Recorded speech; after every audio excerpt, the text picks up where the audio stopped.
Operation devil hunt শুরু, গাজীপুরে অবস্থান কর্মসূচি স্থগিত, বৈষম্য বিরোধী শিক্ষার্থীদের। আওয়ামী লীগের হামলার ঘটনায় গ্রেফতার 16।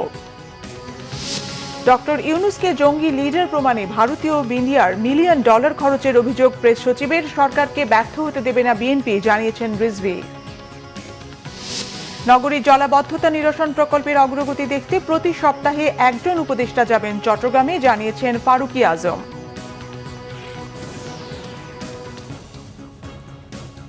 দেখছিলেন ক্রাউন সিমেন্ট সংবাদ শিরোনাম, এবারে বিস্তারিত। আজ থেকে সারা দেশে যৌথ বাহিনীর সমন্বয়ে অপারেশন ডেভিল হান্ট শুরু করেছে সরকার।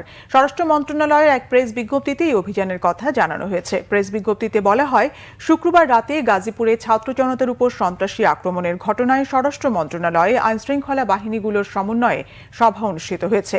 সভায় সংশ্লিষ্ট এলাকার আইনশৃঙ্খলা পরিস্থিতি স্বাভাবিক রাখার লক্ষ্যে ও সন্ত্রাসীদের আইনের আওতায় আনতে যৌথ বাহিনীর সমন্বয়ে অপারেশন ডেভিল হান্ট পরিচালনার সিদ্ধান্ত হয়েছে।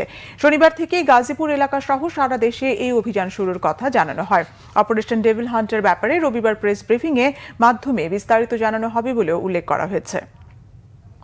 প্রশাসনের আশ্বাস ও অপারেশন ডেভিল হান্ট পর্যবেক্ষণের ঘোষণা দিয়ে গাজীপুরে অবস্থান কর্মসূচি স্থগিত করেছে বৈষম্য বিরোধী শিক্ষার্থীরা।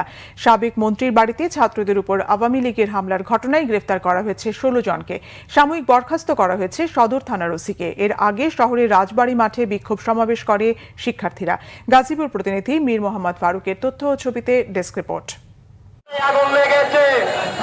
গাজীপুরে বৈষম্য বিরোধী ছাত্র আন্দোলনের নেতাকর্মীদের উপর হামলার প্রতিবাদে শহরের রাজবাড়ী সড়ক অবরোধ করে সংগঠনটির নেতাকর্মীরা। এতে যোগ দেন সংগঠনটির আহ্বায়ক হাসনাত আব্দুল্লাহ ও কেন্দ্রীয় সমন্বয়ক সার্জিস আলম। জেলা প্রশাসকের কার্যালয়ের সামনের সড়কে অবস্থান নিয়ে বিক্ষোভ করেন তারা। আলটিমেটাম দেন হামলাকারীদের গ্রেপ্তারের। গতকালকের হামলার সাথে জড়িত ওই খুনিদেরকে গ্রেফতার না করতে পারে তাহলে আমাদেরকে তাদের বিপক্ষে দাঁড়িয়ে যেতে হবে। আমরা স্পষ্ট করে বলি, বিগত দিন ধরে আমরা গ্রেফতার খেলা দেখতে পাচ্ছি। বাংলাদেশের কোথাও আমার কোন সহযোগিতার গায়ে কেউ হাত দেওয়ার চেষ্টা করলে পুরো বাংলাদেশ নতুন করে আবার জেগে উঠবে। প্রশাসনের কাজ দেখবো যতক্ষণ পর্যন্ত না আমাদের এই দাবিগুলোর বাস্তবায়ন হচ্ছে, ওই সন্ত্রাসীরা কারাগারে যাচ্ছে, ততক্ষণ পর্যন্ত আমাদের অবস্থান হবে। এর আগে সকাল থেকে সমাবেশ স্থলে বিক্ষোভ মিছিল নিয়ে জড়ো হন শিক্ষার্থীরা। তাদের এই সমাবেশে একত্রতা জানায় গাজীপুর জেলা ও মহানগরের জাতীয় নাগরিক কমিটি। বক্তব্য রাখেন জাতীয় নাগরিক কমিটির কেন্দ্রীয় সংগঠক আলী নাসের খান সহ অন্যরা। বক্তারা বলেন, আওয়ামী লীগের নিবন্ধন বাতিল করে দ্রুত ফ্যাসিবাদের বিচার করতে হবে। দাবি জানান পুলিশ কমিশনার ও জেলা প্রশাসককে অপসারণেরও। আমরা তাদেরকে ততক্ষণ পর্যন্ত সহযোগিতা করব যতক্ষণ পর্যন্ত দেখব তারা আমাদের ছাত্র জনতার আকাঙ্ক্ষা অনুসারে কাজ করছেন। আমরা দেখতে চাই 4 বাহিনী মিলে, পুলিশ, সামরিক বাহিনী, সামরিক 3 বাহিনী মিলে তারা এই অপারেশন ডেভিল হান্ট পরিচালনা করবেন। আমরা আজকে দেখব তারা কি করেন, কি করতে পারেন। যদি তারা ব্যর্থ হন তাহলে আমরা মাঠে আমাদের নিজেদের রক্ষা করার দায়িত্ব নিজেরা হাতে তুলে নিব। শুক্রবার রাতে সাবেক মন্ত্রীর বাড়িতে কয়েকজন ছাত্রকে আটক রাখার মিথ্যা তথ্য প্রচার করা হয় মাইকে। শিক্ষার্থীরা জানান, এমন খবরে ঘটনাস্থলে গেলে তাদের উপর হামলা চালায় আওয়ামী লীগ, ছাত্রলীগ এবং যুবলীগের নেতাকর্মীরা। এতে আহত হন কমপক্ষে 20 জন। রাতে আহতদের দেখতে হাসপাতালে যান বৈষম্য বিরোধী ছাত্র আন্দোলনের কেন্দ্রীয় সমন্বয়ক হাসনাত আব্দুল্লাহ ও সার্জিস আলম। গুরুতর আহত কয়েকজনকে চিকিৎসা দেওয়া হচ্ছে ঢাকা মেডিকেল কলেজ হাসপাতালে। Bangla vision news desk. অন্তর্বর্তী সরকারকে বিশ্বের সামনে নেতিবাচকভাবে তুলে ধরতে বিপুল অর্থের বিনিময়ে বড় ষড়যন্ত্র হচ্ছে বলে মন্তব্য করেছেন প্রধান উপদেষ্টার প্রেস সচিব শফিকুল আলম। এদিকে সমালোচনা করলেও অন্তর্বর্তী সরকারকে কোনোভাবেই ব্যর্থ হতে দেবে না বিএনপি, বলেছেন দলের সিনিয়র যুগ্ম মহাসচিব রুহুল কবির রিজভী। জাতীয় প্রেস ক্লাবের জহুর হোসেন চৌধুরী হলে দ্রোহীর গ্রাফিতি 24 গণ অভ্যুত্থান গ্রন্থের প্রকাশনা উৎসবে যোগ দিয়ে তারা এসব কথা বলেন। প্রেস সচিব অভিযোগ করে বলেন, ডক্টর ইউনূস সরকারকে জঙ্গি লিডার প্রমাণ করতে $1 মিলিয়ন খরচ করছে ভারত। ফ্যাসিস্ট সরকার আবারও যেন ফিরে না আসতে পারে সেজন্য সবাইকে ঐক্যবদ্ধ থাকার আহ্বান জানান তিনি। দেশের চলমান পরিস্থিতিতে সবাইকে শান্ত থাকারও পরামর্শ তার। বিএনপির সিনিয়র যুগ্ম মহাসচিব রুহুল কবির রিজভী বলেন, গণ অভ্যুত্থানকে ব্যর্থ হতে দেয়া যাবে না। ফ্যাসিস্টদের ষড়যন্ত্রের বিরুদ্ধে সবাইকে সতর্ক থাকার আহ্বান জানান তিনি। গ্রাফিতির মাধ্যমে ফ্যাসিস্টদের কর্মকাণ্ড সবার মধ্যে ছড়িয়ে দেওয়ার আহ্বান জানান বক্তারা। সংস্কার কমিশনগুলোর দেয়া প্রস্তাবনার অধিকাংশই বিএনপির ভারপ্রাপ্ত চেয়ারম্যান তারেক রহমান তার ৩১ দফা রাষ্ট্র কাঠামোতে আগেই দিয়েছেন বলেছেন বিএনপির আন্তর্জাতিক কেন্দ্রীয় বিষয়ক কমিটির সদস্য ইঞ্জিনিয়ার ইশরাক হোসেন। দুপুরে রাজধানীর গোড়ানে ৩১ দফা নিয়ে খিলগাঁও থানা বিএনপি আয়োজিত কর্মশালায় একথা বলেন তিনি। ইশরাক হোসেন বলেন, শেখ হাসিনা সব ক্ষেত্রে দলীয়করণ করে রাষ্ট্র, সরকার এবং রাজনৈতিক দলকে মিলিয়ে মিশিয়ে একাকার করে দিয়েছে। তাই এই দেশের সংস্কার জরুরি হয়ে দাঁড়িয়েছে। কিন্তু বর্তমান সরকার এবং সুশীল সমাজ সংস্কার বলে নির্বাচন বিলম্বের চেষ্টা করছে। অথচ তারা যেসব সংস্কার প্রস্তাবনা দিচ্ছে তার প্রায় সবই বিএনপির ৩১ দফা রাষ্ট্র কাঠামো থেকে কপি করা। এই প্রস্তাবনাগুলো বিএনপির সব রাজনৈতিক দলের সঙ্গে কথা বলেই প্রস্তুত করেছিল বলেও মন্তব্য করেন ইশরাক হোসেন। বর্তমান অন্তর্বর্তীকালীন সরকার সহ বিভিন্ন সুশীল সমাজ বুদ্ধিজীবীরা তারা সংস্কার করে তারা নির্বাচনকে কিছুটা বিলম্বিত করার একটা চেষ্টা করছে বলে মনে হচ্ছে। অথচ আরো ২ থেকে ২.৫ বছর আগেই আমাদের নেতা দেশনায়ক জনাব তারেক রহমান তিনি রাষ্ট্র মেরামতের প্রয়োজনীয়তা উপলব্ধি করেছিলেন এবং তখনই প্রায় ৬০টির অধিক রাজনৈতিক দলের সাথে আলাপ আলোচনার মাধ্যমে এই ৩১ দফার কর্মসূচি তখনই ঘোষণা করা হয়েছিল। আজকে আপনারা লক্ষ্য করবেন যে বর্তমান সরকার তারা যে কয়েকটি সংস্কার কমিশন গঠন করেছে তা হুবহু আমাদের এই ৩১ দফার থেকে নিয়ে এবং এমনকি নামটা পর্যন্ত তারা পরিবর্তন করতে পারে নাই। সেখান থেকেই তারা নামগুলা নিয়ে এবং সেই কনসেপ্টগুলা নিয়ে এখন রাষ্ট্র মেরামতের তারা কথা বলছে। মুক্তিযুদ্ধ বিষয়ক উপদেষ্টা ফারুকী আজম বলেছেন, বাজেট স্বল্পতা থাকলেও চট্টগ্রামের জলাবদ্ধতা নিরসনে চলমান প্রকল্প সরকারের অগ্রাধিকার। প্রকল্পের অগ্রগতি দেখতে প্রতি সপ্তাহে একজন করে উপদেষ্টা চট্টগ্রাম যাবেন বলে জানান ফারুকী আজম। দুপুরে চট্টগ্রাম সার্কিট হাউসে সংশ্লিষ্ট দপ্তরের কর্মকর্তাদের সঙ্গে মতবিনিময় সভায় তিনি এসব কথা বলেন।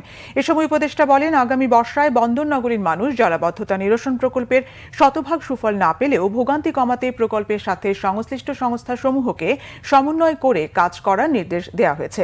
যেখানে সেখানে আবর্জনা না ফেলতে নগরবাসীর প্রতি আহ্বান জানান তিনি। সভায় চট্টগ্রাম সিটি কর্পোরেশনের মেয়র ডাক্তার শাহাদাত হোসেন উপস্থিত ছিলেন। সামগ্রিক চট্টগ্রামের জনমানসে আমরা একটা ইম্প্যাক্ট ক্রিয়েট করতে চাই যে ময়লা যত্রতত্র ফেলা যাবে না। এটার জন্য ওই কোর্ট ইত্যাদি করে ফাইন হয়। আমরা টাকার ফাইনে না গিয়ে আমরা ২-১ দিনের জন্য জেলও দিয়ে দিতে পারি। এটা মোবাইল কোড করে ডকুমেন্টেশনও করা যেতে পারে, কারা ময়লা ফেলছে মোবাইল ফোনে যদি তাদের ছবি ধারণ করে রাখা যায়। আগে নোটিশ করেন আপনারা, প্রথমে বলছি যে অ্যাওয়ারনেস ক্রিয়েট করা, তারপরে সতর্কতা, তারপরে পানিশমেন্ট। ধীরে ধীরে এই পর্যায়গুলো এই ইম্পোজিশনে যদি আসে উল্লেখযোগ্য অগ্রগতি এই সমস্ত ক্ষেত্রগুলোতে হইতে পারে। ২০২৪ সালে ৫,০০০ কোটি টাকা আয়ের পরও নতুন বছরের শুরুতে চট্টগ্রাম বন্দরে ১০% মজুরি বাড়ানোর সার্কুলার ইস্যু করায় ক্ষুব্ধ ব্যবসায়ীরা। সিন্ডিকেট না ভেঙে উল্টো এই ঘোষণাকে স্বৈরাচারী আচরণ বলছেন ব্যবসায়ীরা। তাদের দাবি, উন্মুক্ত দরপত্রের মাধ্যমে ঠিকাদার নিয়োগ হলে পণ্য ব্যবস্থাপনা ব্যয় আরও কমবে। চট্টগ্রাম থেকে নাসির উদ্দিনের তথ্য, ছবিতে ডেস্ক রিপোর্ট। ২০২৪ সালে চট্টগ্রাম বন্দর আয় করেছে ৫,০৫৫ কোটি টাকা। রিভার ডিউজ, পাইলটিং, কন্টেইনার, পণ্য ওঠানামা ও জেটি ভাড়া সহ বিভিন্ন খাত থেকে এই বিপুল আয় করেছে বন্দর। এসব টাকার যোগান বন্দর ব্যবহারকারীরা দিলেও এর মধ্যে ৮০% এসেছে দেশের অভ্যন্তরীণ খাত থেকে, বাকি ২০% মিলেছে বিদেশি খাত থেকে। অর্থাৎ আমদানি রপ্তানিকারকদের কাছ থেকে এসেছে এই বিপুল অঙ্কের টাকা। এরপরও নতুন করে ১০% মজুরি বৃদ্ধিতে বেড়েছে কন্টেইনার ও কার্গো পণ্য ওঠানামার খরচ। এতে চরম ক্ষুব্ধ ব্যবসায়ীরা। তাদের অভিযোগ, বন্দর ব্যবহারকারীদের কোনো প্রতিনিধি না থাকায় বন্দরে হরিলুট চলছে। যে খরচটা বৃদ্ধি হচ্ছে বা আমাদের ব্যথাটা কোথায় এটা বোঝার মতো কেউ ওখানে কিন্তু বন্দরে আজ অবধি ওখানে আমরা পাইনি। যার দরুন প্রতিনিয়তই কিন্তু বন্দরের মতো করে চলছে, যে যেভাবে পারছে সেভাবে হরিলুটের মতো কাজ করে চলে যাচ্ছে। সিন্ডিকেট ভেঙে টেন্ডারের মাধ্যমে অপারেটর নিয়োগের দাবি চেম্বার নেতার। বললেন, সব জায়গা থেকে জবাবদিহিতার চিহ্ন মুছে ফেলা হয়েছে। প্রত্যেকটা জায়গাতে সিন্ডিকেট, যে পেমেন্ট করবে আর যাকে পেমেন্ট করবে দুজনের মধ্যে কন্ট্রাক্ট থাকতে হবে, তাইলে সেবা পাওয়া যাবে। এখন এখানে সেবার কোনো স্কোপ নাই, ওরা ফিক্স করে দিচ্ছে তুমি এত টাকা, ওই সিএনএফ এজেন্ট এত আমদানিকে কারো এত টাকা দিবে। ভাই তুমি কে, আমাকে নেগোশিয়েট করতে দাও, টেন্ডার করো। মজুরি বৃদ্ধি গ্রহণযোগ্য নয় জানিয়ে শিপিং ব্যবসায়ীরা বলছেন, কমিটির সিদ্ধান্ত ছাড়া সার্কুলার দুঃখজনক। যেমন পোর্টের একটা আছে যে আপনার কোনো ছাড়া উইদাউট এনি নীতিমালা গ্যাজেট ছাড়া আমাদের প্রাক্তন মন্ত্রী শাহজাহান খানের মৌখিক নির্দেশনায় বলা যায় অনেকটা এটাকে ইমপ্লিমেন্ট হয়ে আসছে সেই 16 সাল থেকে। আমরা কিন্তু তখন থেকেই বারবার বলে আসছি যে যদি শ্রমিকের ব্যাপার, বাট কথা হচ্ছে যে বর্তমানে বন্দরে শ্রমিক বলতে কিন্তু আগে সে ডগ লেবার নাই, এখন শ্রমিক যার যার তার। বন্দর চেয়ারম্যান জানালেন, মন্ত্রণালয়ের অনুমোদনের পর উন্মুক্ত দরপত্র আহ্বান করা হবে। ওপেন টেন্ডারে গেলে এটা পার্টিসিপেটরি হতে হবে, কম্পিটিটিভ হতে হবে, ইনডিসক্রিমিনেটরি হতে হবে এবং এটা ওপেন হতে হবে। এটার যে পরিবর্তন আনার দরকার সেই পরিবর্তনের প্রস্তাবটা মন্ত্রণালয়ে পাঠিয়েছে। তো মন্ত্রণালয় যখন আমাদেরকে অনুমোদন করে দিবে আমরা ওটিএমে চলে যাব। কার্গো পণ্য ও কন্টেইনার ওঠানো নামানোর বিনিময়ে বন্দর থেকে টাকা পায় ঠিকাদারি প্রতিষ্ঠান। এই টাকার পরিমাণ কত হবে তা দরপত্রের মাধ্যমে ঠিক হওয়ার কথা থাকলেও সিন্ডিকেটের কারণে দরপত্র হয়নি 1.5 দশক। Banglavision news desk. জামাতের আমির ডক্টর শফিকুর রহমান বলেছেন, 24-এর গণহত্যার বিচার অবশ্যই হতে হবে, তার আগে কোনো নির্বাচন চায় না জনগণ। শনিবার কক্সবাজার সরকারি কলেজ মাঠে জেলা জামাতের কর্মী সম্মেলনে প্রধান অতিথির বক্তব্যে তিনি কথা বলেন।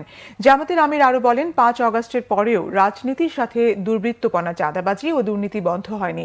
শহীদদের আত্মার সাথে বেইমানি করা যাবে না উল্লেখ করে প্রয়োজনীয় সংস্কার শেষে একটি সুষ্ঠু নির্বাচন করে সম্মানের সাথে বিদায় নিতে অন্তর্বর্তী সরকারের প্রতি আহ্বান জানান ডক্টর শফিকুর রহমান। দেশে দুর্নীতি ও দুঃশাসন যতদিন থাকবে ততদিন জামাতকে আন্দোলন চালিয়ে যেতে হবে বলেও মন্তব্য করেন দলটির আমির। নরসিংদী টেক্সটাইল ইঞ্জিনিয়ারিং কলেজকে বস্ত্র অধিদপ্তরে অন্তর্ভুক্ত করার দাবিতে 48 ঘন্টার আলটিমেটাম দিয়েছে শিক্ষার্থীরা। দাবি না মানলেই সোমবার থেকে অনির্দিষ্টকাল ঢাকা সিলেট মহাসড়ক অবরোধের ঘোষণা দিয়েছে তারা। শনিবার দুপুরে কলেজের একাডেমিক ভবনের সামনে সংবাদ সম্মেলনে এই ঘোষণা দেন তারা। শিক্ষার্থীরা বলেন, সারা দেশে বাংলাদেশ টেক্সটাইল বিশ্ববিদ্যালয়ের অধিভুক্ত 10টি টেক্সটাইল ইঞ্জিনিয়ারিং কলেজের 9টি বস্ত্র অধিদপ্তর সুশৃঙ্খলভাবে পরিচালনা করছে। শুধু নরসিংদী টেক্সটাইল ইঞ্জিনিয়ারিং কলেজটি বাংলাদেশ তাঁত বোর্ড দুর্নীতি ও অনিয়মের সাথে কোনো প্রকার সুযোগ সুবিধা ছাড়াই পরিচালনা করছে। ফেনীতে পাবলিক বিশ্ববিদ্যালয়, মেডিকেল কলেজ ও সেনানিবাস প্রতিষ্ঠার দাবি জানিয়েছেন বিশিষ্টজনরা। সকালে ঢাকা রিপোর্টার্স ইউনিটিতে ফেনী জেলায় পাবলিক বিশ্ববিদ্যালয়, মেডিকেল কলেজ ও সেনানিবাস প্রতিষ্ঠার প্রাসঙ্গিকতা ও প্রয়োজনীয়তা শীর্ষক নাগরিক সংলাপে ফেনীর বিশিষ্টজনরা এই দাবি জানান। ফেনী জেলায় পাবলিক বিশ্ববিদ্যালয়, মেডিকেল কলেজ ও সেনানিবাস বাস্তবায়ন পরিষদের আহ্বায়ক সাইদুল ইসলামের সভাপতিত্বে সংলাপে প্রধান অতিথির বক্তব্য রাখেন বাংলাদেশ ইনভেস্টমেন্ট কর্পোরেশনের চেয়ারম্যান অধ্যাপক আবু আহমেদ। নাগরিক সংলাপে আরও অংশ নেন এবি পার্টির চেয়ারম্যান মুজিবুর রহমান মঞ্জু ও ফেনী জেলা বিএনপির যুগ্ম আহ্বায়ক গাজী হাবিবুল্লাহ মানি সহ বিশিষ্টজনেরা।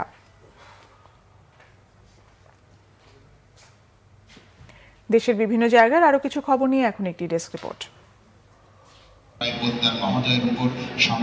আশুলিয়ার ড্যাফোডিল ইন্টারন্যাশনাল ইউনিভার্সিটিতে 12তম সমাবর্তন অনুষ্ঠান হয়েছে। সকালে ড্যাফোডিল স্মার্ট সিটিতে বিশ্ববিদ্যালয়ের স্বাধীনতা সম্মেলন কেন্দ্রে সমাবর্তন অনুষ্ঠানে বিশ্ববিদ্যালয়ের চ্যান্সেলর রাষ্ট্রপতি মোহাম্মদ শাহাবুদ্দিনের প্রতিনিধি হিসেবে সভাপতিত্ব করেন প্রাথমিক ও গণশিক্ষা মন্ত্রণালয়ের উপদেষ্টা প্রফেসর ডাক্তার বিধান রঞ্জন রায় পোদ্দার। সমাবর্তন বক্তা হিসেবে বক্তব্য রাখেন লেবাননের সাবেক প্রধানমন্ত্রী প্রফেসর ডক্টর হাসান দিয়াব। অনুষ্ঠানে প্রাথমিক ও গণশিক্ষা উপদেষ্টা কৃতি 12 গ্র্যাজুয়েটকে চ্যান্সেলর, চেয়ারম্যান ও উপাচার্য সহ বিভিন্ন ক্যাটাগরিতে স্বর্ণপদক তুলে দেন। বিএনপির চেয়ারপারসন বেগম খালেদা জিয়ার উপদেষ্টা সাবেক মেয়র মিজানুর রহমান মিনু বলেছেন, দেশের অস্থিতিশীল পরিস্থিতি সামাল দিতে পারে একমাত্র নির্বাচিত সরকার। তাই আগামী ডিসেম্বরের আগেই সুষ্ঠু ও গ্রহণযোগ্য নির্বাচন দিয়ে নির্বাচিত সরকারের কাছে ক্ষমতা হস্তান্তরের দাবি জানান তিনি। রাজশাহীর সাধুর মোড়ে 27 নম্বর ওয়ার্ড বিএনপির আলোচনা সভা ও পুরস্কার বিতরণী অনুষ্ঠানে তিনি এসব কথা বলেন। বীর মুক্তিযোদ্ধা সর্দার সাকত হোসেন বকুল বলেছেন, বিএনপিকে ক্ষমতার বাইরে রেখে দেশটাকে কারো হাতে তুলে দিতে পায়তারা করছে একটি মহল। বিএনপি প্রতিহিংসার রাজনীতি করে না বলেও তিনি মন্তব্য করেন। দুপুরে নরসিংদীর মনোহরদীতে দৌলতপুর ইউনিয়ন বিএনপির প্রধান কার্যালয়ের উদ্বোধন শেষে প্রধান অতিথির বক্তব্যে তিনি এসব কথা বলেন। পাবনার সাঁথিয়ায় তারেক রহমানের রাষ্ট্র কাঠামো মেরামতের 31 দফা প্রস্তাবনা নিয়ে গণসাক্ষাৎ কর্মসূচি ও আলোচনা সভা হয়েছে। সকালে জোরগাছ বাজার সংলগ্ন মাঠে আয়োজিত অনুষ্ঠানে বক্তব্য রাখেন সাঁথিয়া বেড়ার কেন্দ্রীয় যুবদল নেতা মাসুদুল হক মাসুদ। গোপালগঞ্জে নদী রক্ষার লক্ষ্যে সরেজমিন পরিদর্শন কর্মসূচি পালন হয়েছে। জেলা প্রশাসন ও জেলা নদী রক্ষা কমিটি এই কর্মসূচির আয়োজন করে।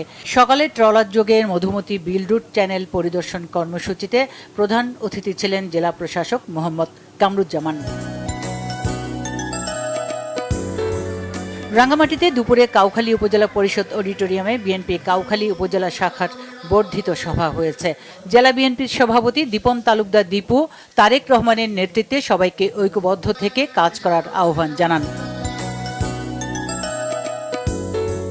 বিএনপির ভারপ্রাপ্ত চেয়ারম্যান তারেক রহমানের নির্দেশে সাংগঠনিক কার্যক্রম গতিশীল করার লক্ষ্যে গাজীপুরের রাজবাড়ী মাঠে 9টি থানার সমন্বয়ে মহানগর স্বেচ্ছাসেবক দলের কর্মী সভা হয়েছে। আহ্বায়ক সাদাত হোসেন শাহিন এতে সভাপতিত্ব করেন। ময়মনসিংহে বাংলাদেশ কর্মচারী কল্যাণ বোর্ডের 8ম বিভাগীয় ক্রীড়া প্রতিযোগিতা হয়েছে। সকালে ময়মনসিংহ সার্কিট হাউস মাঠে প্রতিযোগিতার উদ্বোধন করেন বিভাগীয় কমিশনার মোক্তার আহমেদ।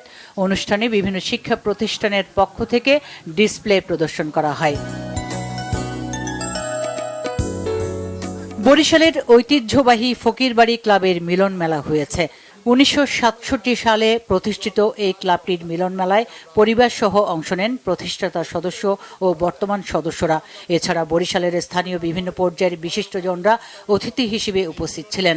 অনুষ্ঠানে ক্লাব সংশ্লিষ্টরা বলেন, ক্রীড়া অনুরাগী প্রজন্ম গড়ে তুলতে কাজ করবে কর্তৃপক্ষ। স্থানীয় বিভিন্ন সামাজিক কাজে অংশ নেওয়ার পাশাপাশি পাঠাগার গড়ে তোলা, স্থানীয় জাতীয় পর্যায়ের বিভিন্ন ক্রীড়া প্রতিযোগিতায় অংশ নেবে Fakirbari club.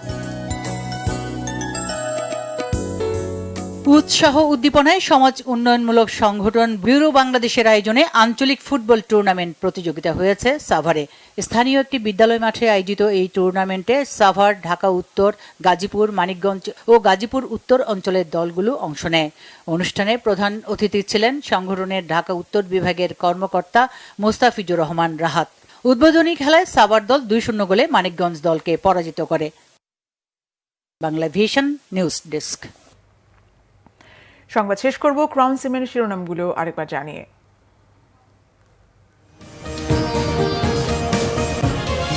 Operation devil hunt শুরু, গাজীপুরে অবস্থান কর্মসূচি স্থগিত, বৈষম্য বিরোধী শিক্ষার্থীদের। আওয়ামী লীগের হামলার ঘটনায় গ্রেপ্তার 16। ডক্টর ইউনূসকে জঙ্গি লিডার প্রমাণে ভারতীয় মিডিয়ার $1 মিলিয়ন খরচের অভিযোগ প্রেস সচিবের। সরকারকে ব্যর্থ হতে দেবে না বিএনপি, জানিয়েছেন রিজভী। নগরীর জলাবদ্ধতা নিরসন প্রকল্পের অগ্রগতি দেখতে প্রতি সপ্তাহে একজন উপদেষ্টা যাবেন চট্টগ্রামে, জানিয়েছেন ফারুকী আজম।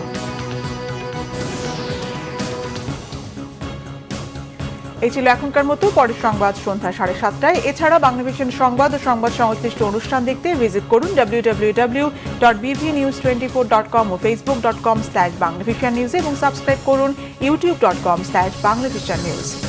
ধন্যবাদ।